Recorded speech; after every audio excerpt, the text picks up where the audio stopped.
Thank you everyone for being here and coming to the study abroad for computing and digital media students. This session will be focused on how students from from CDM will be able to plan for study abroad and thinking about what kind of programs are offered for those students and how it works for you. So thank you again for coming. I ask that please, if you are not presenting, to mute yourself. And if you have any questions, feel free to throw them in the chat. Alma and I are watching it, so that would be wonderful. Thank you so much. So here's a quick overview of what we'll be discussing today. So it'll be a quick introduction from me about who's here from CDM and from Study Abroad. And then we will go over the academic advisor portion with my colleagues from the advising department in CDM. We'll have one of the program directors within CDM speak, and then we'll have an alumni from a program study abroad speak, and then we'll open it up for questions and answers for everyone.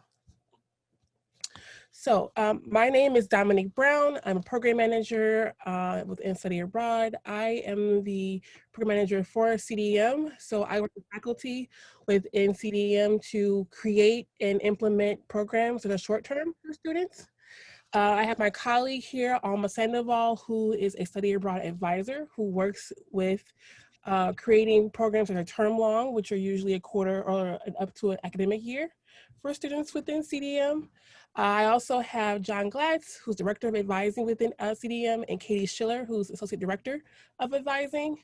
And then I also have Nathan Matson, or Nate Matson, who's a PD within CDM. And then I have an alumni, Brad Summer, who's going to be talking about his experience as a study abroad student who's gone abroad. So thank you guys for being here and helping. So quick overview of study abroad. So typically study abroad has two types of programs that we run. Those programs are short-term programs and term-long programs. Term-long programs are programs that are usually about a quarter up to an academic year for students. And a short-term program is a program that's generally between 9 days and up to about 2.5 to 3 weeks, where students will travel to a location for that time and then come back home during a break. So short-term programs are usually faculty-led that either have one 4-credit class or 2 4-credit classes attached and travel during the winter intersession, spring break, or summer break. Students who participate in a winter intersession program typically enroll in a course during the fall quarter and travel during winter intersession. Sometimes these programs also have another 4-credit winter course when the students return from travel. For a spring break program, students take a 4-credit winter quarter course and then travel during spring break. And then finally, for summer programs, students typically take 1 or 2 4-credit classes during the spring quarter and then travel sometime during the summer break. Alma, do you want to talk about term-long programs and how those work? Sure. So as Dominique mentioned, term-long programs are where you go abroad for at least 1 quarter or up to a full academic year. And you take your courses on a term-long program at our partner institution abroad, and you earn DePaul credit back at DePaul. And credits, the amount of credits you take on a program can really vary, and there's a credit conversion involved, so credit hours vary as well.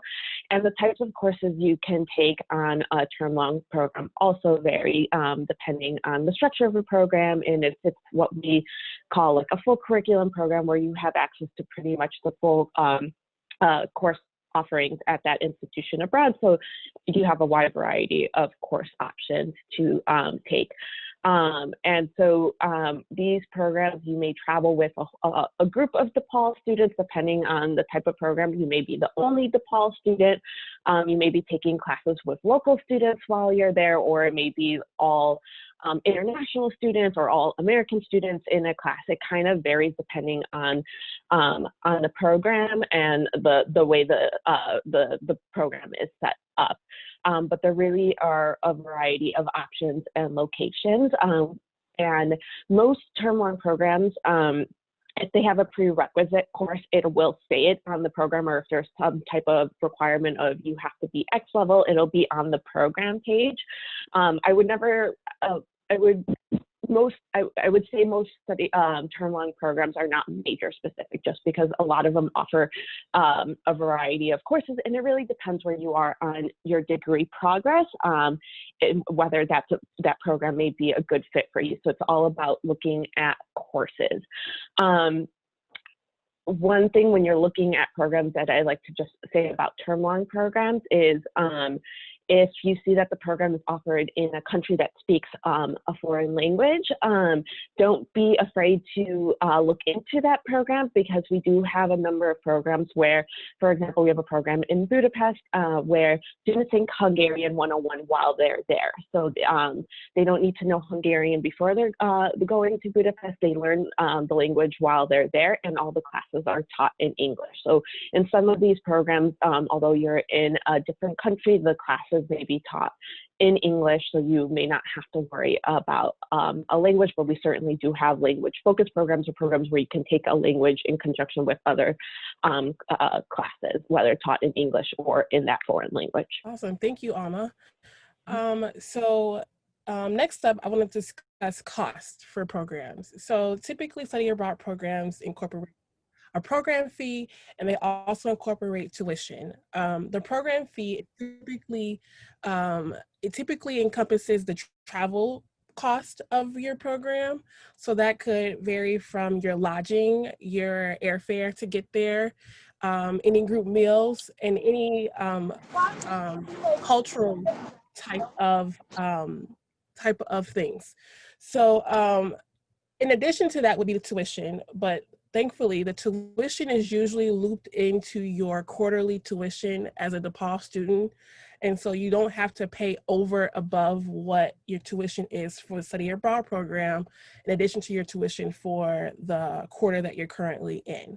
Any of your financial aid, whether that be loans, grants, scholarships, also applies to both your tuition and your program fee, which is really helpful when students are trying to plan financially for study abroad. So next up, I want to discuss CDM program options that are open to CDM students. So as you think about study abroad, we like to allow students to have the option to not have to do a CDM program if they have type of interest in other non-CDM programs, whether that be a business program or a program within the science school or within LAS. And so in order to help facilitate that, we offer programs that include learning domains so that students can fulfill learning domains towards their degree while they're studying abroad. A lot of our programs that we have, well, I should say all our programs that we have offer the EL credit, but on top of that, the program also can fulfill things like the arts and literature learning domain, the social, cultural, behavioral learning domain, and that will be listed on the program as you're looking through each program. So I wanted to make sure to note that please don't feel constrained to have to do a CDM program if you're not interested in CDM programs. You're welcome to look at other options that offer domains that you haven't fulfilled quite yet while you're here at DePaul. And then I will let Alma chat about the modern language option for students. Sure. So the modern language option is available to students to substitute a sequence of 3 courses in the same language. So if you're going abroad and it is a language program, but you're not necessarily looking to take intermediate or advanced level, but you're going to take 3 sequence courses in that language, the modern language options allows you to replace 3 domain courses. There are some like specific rules in terms of which domains and how many of the courses you can use to replace. And that's definitely a conversation, you want to have with your academic advisor, but we certainly want to let students know about the modern language option in case you are, for example, not planning to minor or double major in a language, but want to pursue a language program and may have some background in a language, that this may be a way to pursue that program without getting off track in your degree progress. So we just want to shout out the modern language option in case you are interested in a language program.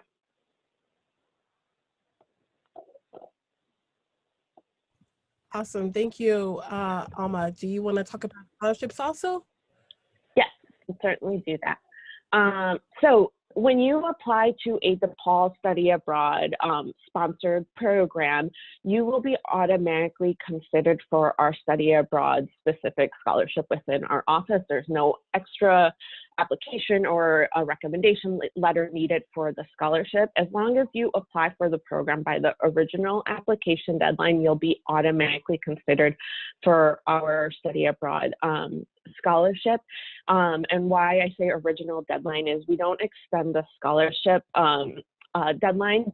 So we always say, we have standard deadlines for all of our programs. So as long as you apply by that deadline, you'll be automatically considered. Sometimes we extend application deadlines for programs. So unfortunately, we're not able to extend the scholarship deadline at that when that happens. But so with the scholarships, it's important to just make sure you apply for the program by the original program application deadline. In addition to the DePaul Study Abroad scholarships, there are external scholarships out there. We have a whole page on our website dedicated to scholarships. And there are a variety of awards out there. There are need-based awards. There are identity-based awards, there are language-specific awards or areas of study awards. So really, we encourage you to look at our scholarships page to see what options are there. If you have questions about any of the awards, feel free to come talk to us. We're happy to help you with your study abroad scholarship applications. They tend to ask the same type of question. So once you build your initial scholarship application, you really have a foundation there to apply to the other scholarships. But really, there are also scholarships out there that will say create a creative social media post and you can win $500. And so there's all types of awards out there. So we really encourage you to look at our scholarships page to see what awards are out there. Awesome. Thank you so much, Alma. So next, I'm going to hand it over to my colleagues within the advising office for CDM and let them speak about their point of view for students within CDM who are trying to study abroad. Thanks, Dominique. Katie, maybe I'll start, and if you or Nate have anything you want to chime in about, please do that. To start with, I just wanted to follow up on a couple things that were talked about previously by either Dominique or Alma. One, while it's fresh, was just a couple points of clarification about the modern language option. The modern language option sometimes can be tricky in terms of how we can apply it. So first of all, just so any students here know, CDM doesn't have a specific modern language requirement for any of our programs. However, you can still use the modern language option to apply credits in a language to your liberal studies program. That said, some programs do allow that and some programs don't. So as with everything, it does take some planning and some talking with advisors to understand how those credits, whether they're for the modern language option or for study abroad or anything, might apply in your degree. For example, a student in a Bachelor of Fine Arts program typically would not be able to utilize the modern language option. The reason for that is because in your liberal studies learning domains, students are required to take at least one course in each domain. But most BFA programs only require one course in each domain.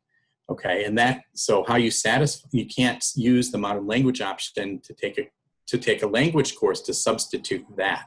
So for your, for example, philosophical inquiry course, you have to have a philosophical inquiry course for that one PI learning domain. You could not use a modern language option for that. So it mostly affects Bachelor of Fine Arts students, but I just wanted to mention that as something just to reinforce the point that it takes some planning and talking with advisors to understand how these courses apply or might apply or might not apply in your degree program.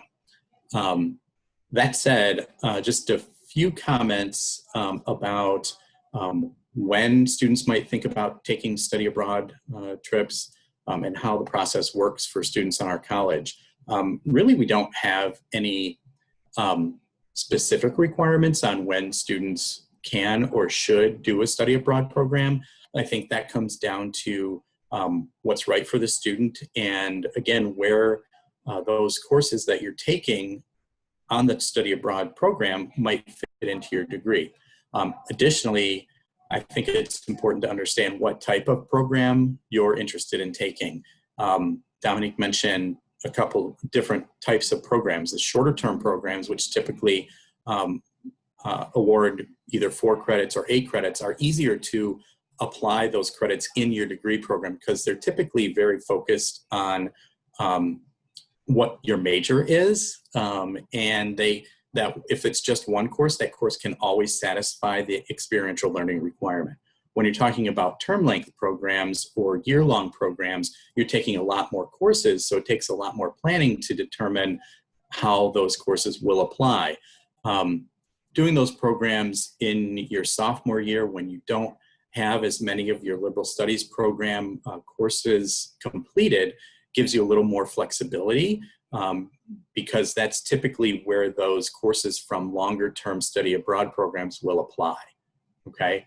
But I'll just reiterate again, it's most important to talk with your faculty advisor or an academic advisor in our college office about what you're planning to, where you're planning to go and what courses are available for that study abroad program to really identify then where in your degree program those courses can apply.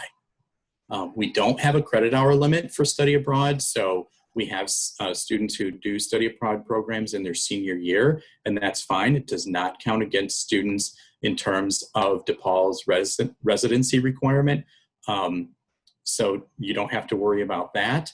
So I think, again, talk to a faculty advisor, talk to an academic advisor in our college office as early as possible when you're thinking of taking a study abroad program, so you can understand as much as possible about how the courses for that program might apply in your degree.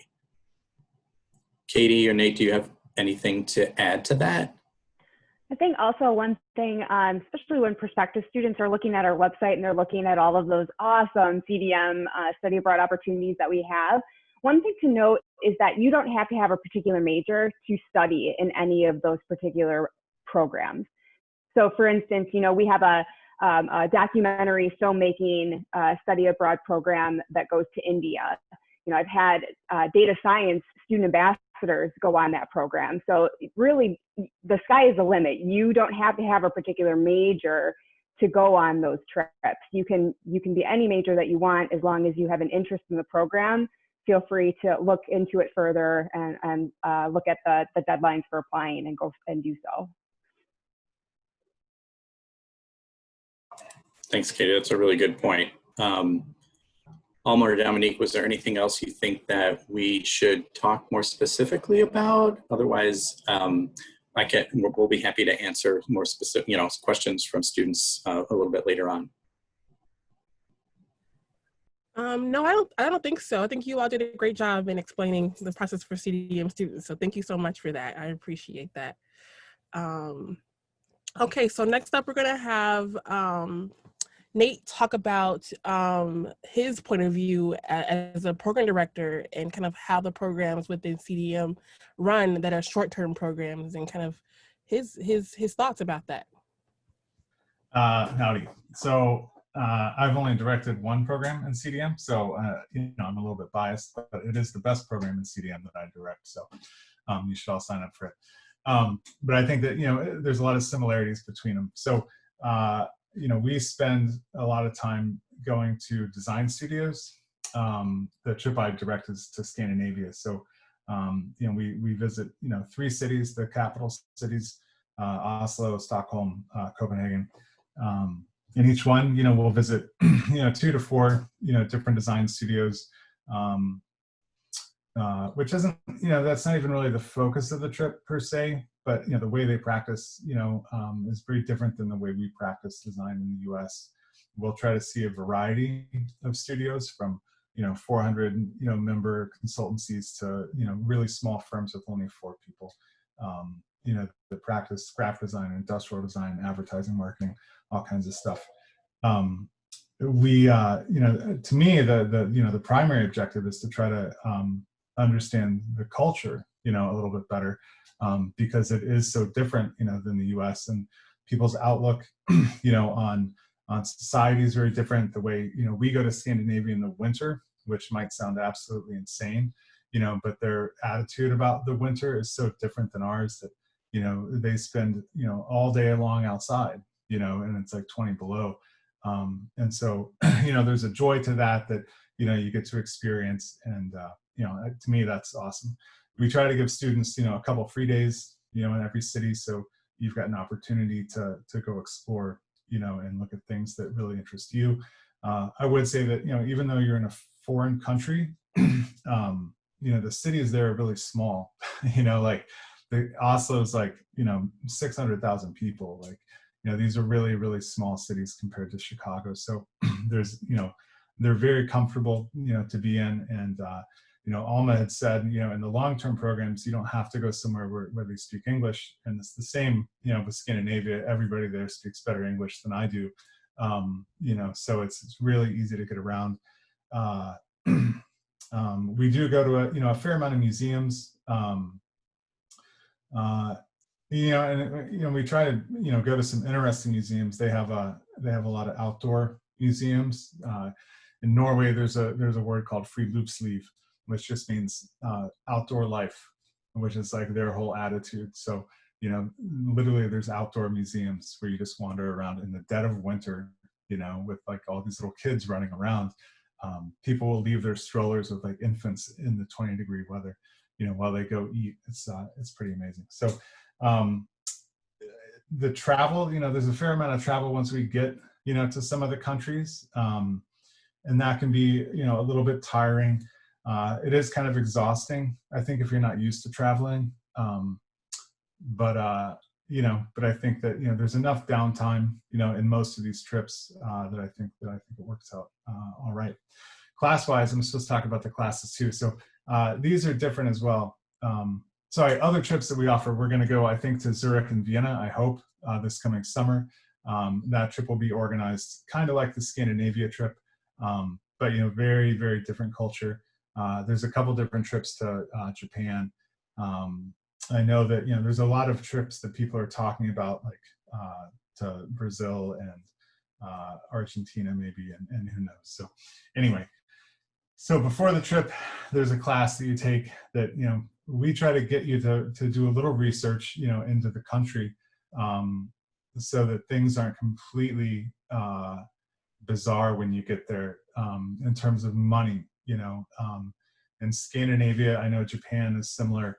The exchange rates are weird, and it can be difficult to keep track of money while you're there, because a beer can cost like 4 times what it costs here, but the exchange rates are so weird you don't even realize how much you're spending. So, developing some strategies for just day-to-day living while you're there, because 2 weeks, really is a long time. Just stuff like that. If there's some weird cultural things, I guess, in every country you go to, like things not to say, things not to do. So we try to cover that just so you're a little bit more comfortable once you land, in the country. And then for most of the design programs, when you get back, while you're in the country, you're going to be gathering some material for a project that you do when you get back. Whether it's a photo essay or who knows what it'll be, but usually when you get back, there's like a project to kind of wrap up your experience.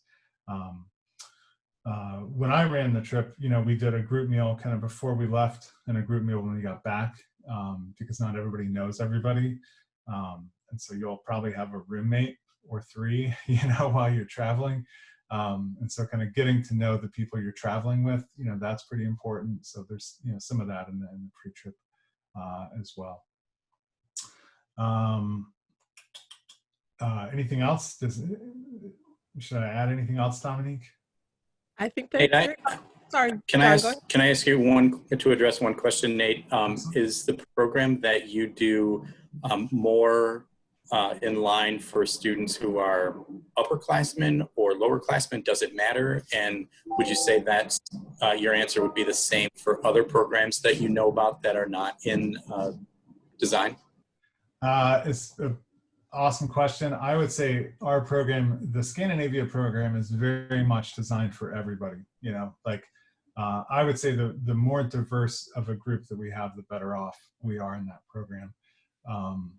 We are visiting, design studios because, design is really important in Scandinavia, even if you're not a designer, but really we're kind of focused on, the landscape of Scandinavia and how that's affected design and how that's affected society. Like their social structures are very much a part of the geography that they're in. And so, freshmen to seniors, I think, all are absolutely welcome. It might be that we give a little bit of preference to seniors, especially if it's a senior who's never gone on study abroad. I'd sort of rather let them in so they have the opportunity. If there's a freshman, they've got 3 more years of opportunities for it. So I might personally be biased in that regard, but I would love to have freshmen. And I would go out on a limb and say all the programs in CDM are kind of like that. They're also, I think that all of us would love to have people from outside of CDM. I think we don't, I know in our program we had somebody from sociology and somebody from environmental studies on the last trip. And so part of that was, the whole design and landscape, appealed to environmental studies, and the whole social side appealed to sociology. But, yeah, did that help? Awesome. Thank you so much for that. I just wanted to add just a quick little note to what Nate just said about the programs that we offer. We have programs that are focused on design and film, animation that run through the CDM college. So there are a variety of different programs that students within the CDM school can take and it can be a part of. So I implore you to look at those different options. I do want to note that some programs do run every other year. So that's really important when planning out so that you can really focus in on when you want to study abroad and know when you should be looking to study abroad, because there are definitely some programs that don't run every year, they run every other year. So next we'll have one of our program alumni, Brad, talk about his experience studying abroad. So Brad, it's all on you. Okay, can you hear me? Or you heard? Okay, I'm getting thumbs up. Yeah, so I did 3. I was kind of spoiled. I did 3 of the programs. I guess one would be considered a short-term one, and then the other 2 were long-term. The first one I did was over the summer, so it was a short-term one. I think it was like 5.5 weeks, 5.5 weeks. Over the summer, I was in Rome. It was a film studies course. And then I did the Paris film internship one. That was during the spring of 2018. That was a full quarter. And then I don't know if it really falls into this land of study abroad, but I did the LA quarter as well, which is again another full quarter. And yeah, they were all great. I can talk on them all, or I can talk on one in particular. I'd imagine probably the Paris one would probably be, yes, go on, Mr. Glatz. Sorry to interrupt you right away, Brad, but okay. part of what you can talk about is, were you able to apply all of the credits you earned for all of those programs into your degree, or were or was that not possible for you? No, I was. They all fit in. I think come the LA quarter, I had to substitute some over because I was like over the amount of credits, so I had to like sub some in, which kind of worked out in my favor. But yeah, everything, there was no problems there. And yeah, I made sure of that. So yeah, but I didn't have much of an issue in that regard.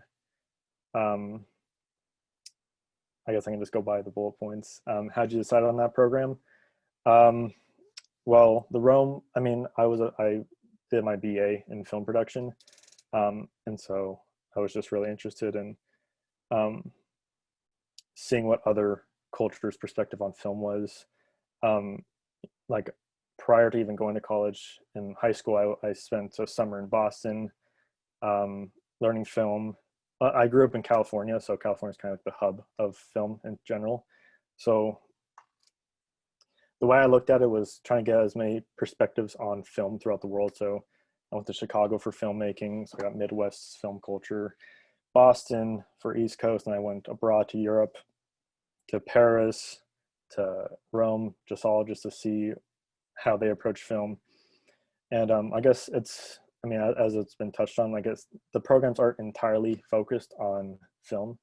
There are some other core subjects that you're supposed to make, like the Paris one.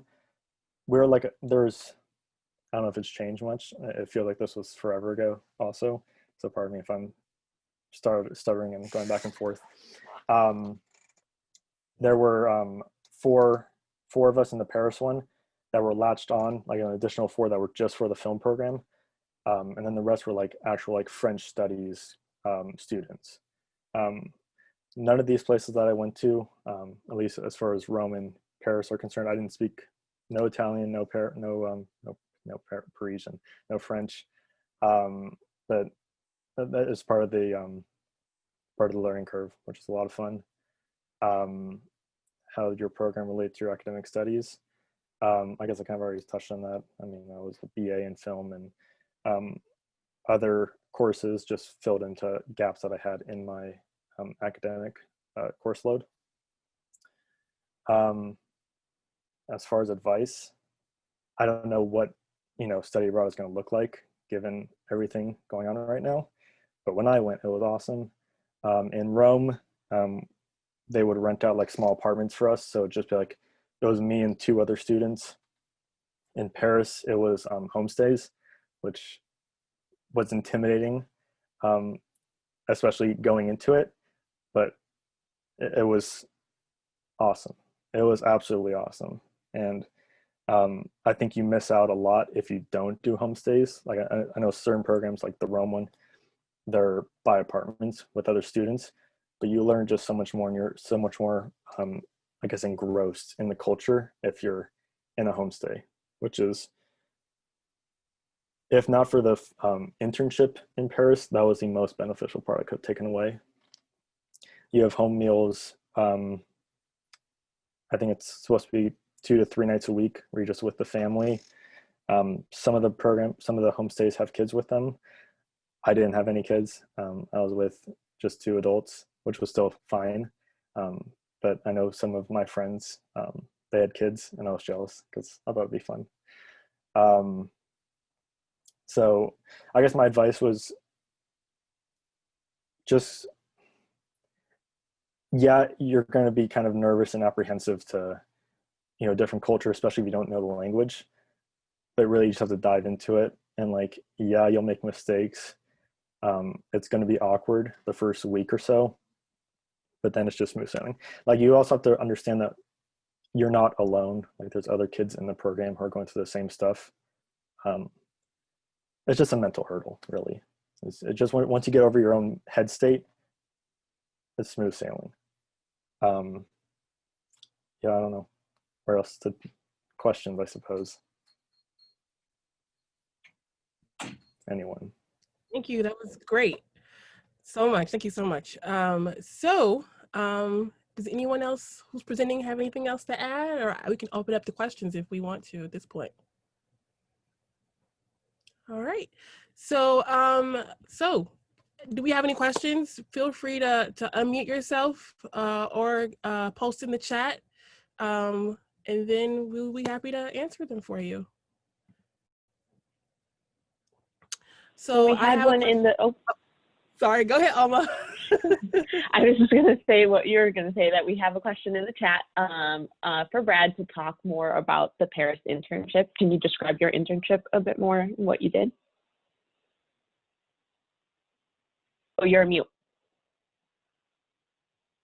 Whoops, my bad. Brad, if I could just, before you start, as part of what you respond, can you talk a little bit about how you obtained that internship? Is that something that was set up for you before you went, or did you have to work with people once you got there to identify? Sure. So I was the first, like, I know Professor Pedinal kind of labeled us as the guinea pigs because I was part of the first group that went out for the Champs-Élysées Film Festival, which is the film festival that you intern at. I don't know the specific connection between the film festival and DePaul, but I think DePaul sponsors it, especially through Professor Pedinal. So he would set up the internships, and then he it's just like you just apply like any other study abroad program. I just saw it on a whim. There's just one of those mass emails that they send out. I'm like, oh, that sounds like fun. I just applied. Obviously, I was eager to get it, and luckily enough, I was able to attain it. And so, fast forward months down the line, they don't. So I think we spent a full month or close to a month in Paris before the film festival internship actually started.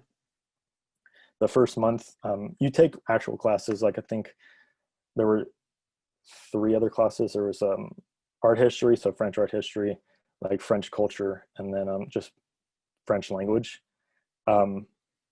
So we just did classes for I think 4 days a week. And then once the internship started, you're there pretty much all day. I think it's actually like a 9 to 5, which is awesome. I mean, everyone is super young, super charismatic to have Americans in their office. So, I mean, it was as new for them as it was for us. Like we were just going along with the flow. Like,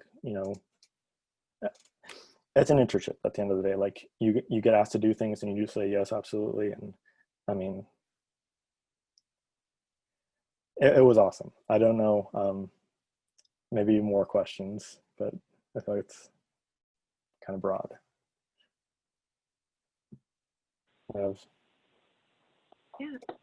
You actually answered a couple more that came in that one of it is if you do the film internship and can you do the film internship and earn French? You do take French language, you mentioned that. So you did take some French language as one of the required courses with the internship program. So there's the way that program is set up is just there's 2 tracks. There's students who solely focus on language, and then there's the film internship, but they still take language. So you can certainly do that.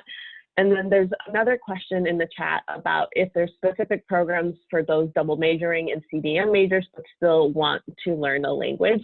We have a lot of language programs or programs where you can learn a language that are not fully language focused. And so what I would say to that is it really just depends on the program and the courses they're offering and how that fits into your degree progress. And so you could certainly take a language and then either focus on the language or depending on the courses offered on that program, take courses for other degree requirements, whether that's liberal study domains or major minor credit or even just open elective. So it depends on the program, but certainly something we can look into. And if you want to reach out to any of us to start planning and kind of looking at your options, we're happy to do that.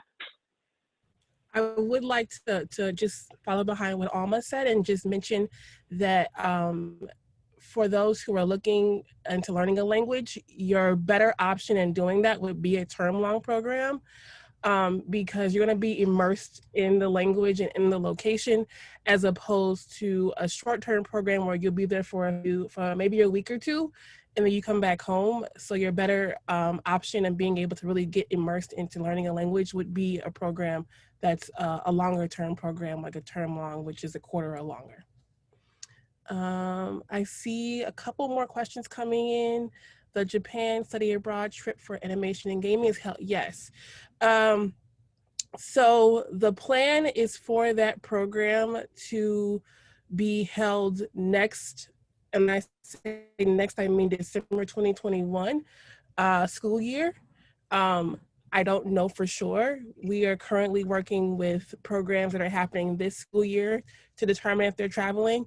I would say look on the website around the beginning of 2021 to see what we're planning for the Japan study abroad trip for animation and gaming program. And then another question about planning for study abroad. Yes, I would suggest speaking with your academic advisor about study abroad so that you can plan and know what programs fit into your degree progress so that you are able to fulfill requirements for your degree. And I just want to add to that that you can also, if in the order that you want to go, if you want to come to a study abroad advisor too and just say, like, what are my options? We can certainly go through programs and say, these are the types of courses available on the program. And then you can take that list and some courses and go back to your academic advisor and say, here are the programs I'm looking at and here are potential courses, and then have that discussion about how is that going to fit into your degree progress. John, do you want to make?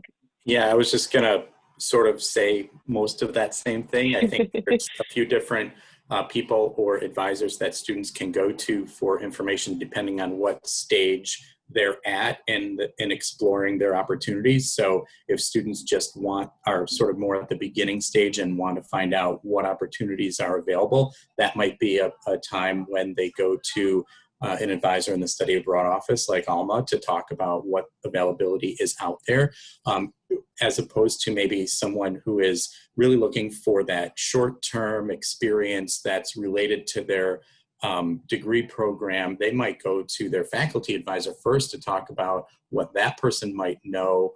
For example, if you are a graphic design major, go to your faculty advisor or to Nate and talk about, are there any upcoming opportunities in graphic design that are specific that will get me some specific experiences related to my major?